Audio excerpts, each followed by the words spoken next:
المكرمة. في هذا المكان ترك إبراهيم زوجته هاجر بابنها إسماعيل عليهم جميعا السلام، بأمر من الله عز وجل ويقين بأن الله لن يضيعهم.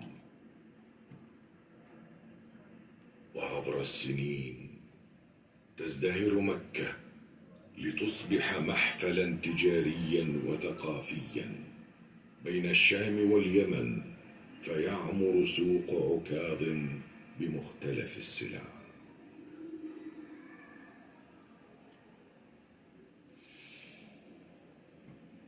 ثم تمر عصور عديدة وأعوام مديدة.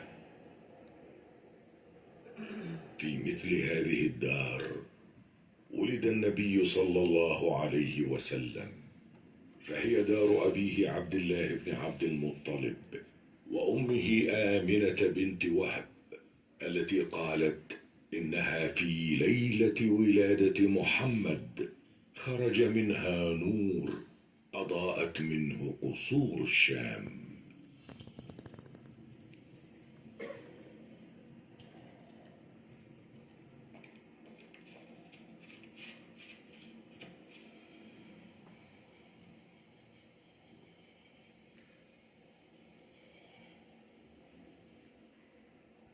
وينشأ رسول الله صلى الله عليه وسلم في مكة، ويعيش بين أهلها ويمشي في شعابها وبين بيوتها. وفي مثل هذا البيت يتزوج السيدة الأولى في الإسلام، سيدة مكة الطاهرة العفيفة أم المؤمنين خديجة بنت خويلد رضي الله عنها.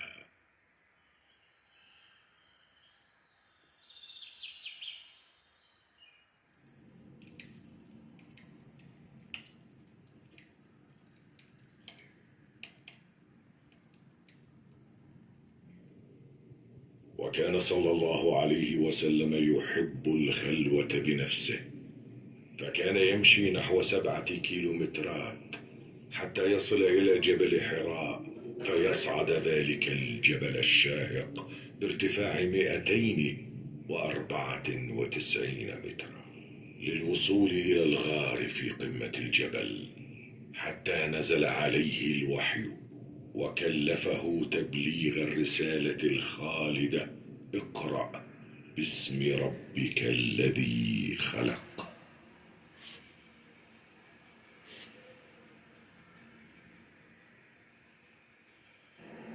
وفي ليلة مباركة انطلقت رحلة الإسراء والمعراج من مكة المكرمة إلى مدينة القدس، إلى المسجد الأقصى المبارك، أولى القبلتين وثالث الحرمين الشريفين. فيا لها من رحلة نورانية ومعجزة نبوية. سبحان الذي أسرى بعبده ليلا من المسجد الحرام إلى المسجد الأقصى الذي باركنا حوله لنريه من آياتنا، إنه هو السميع البصير.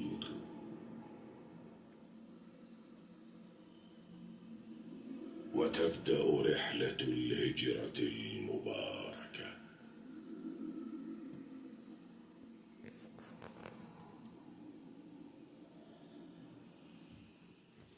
وتستمر الرحلة حتى تظهر معالم المدينة بنخلها وحراتها.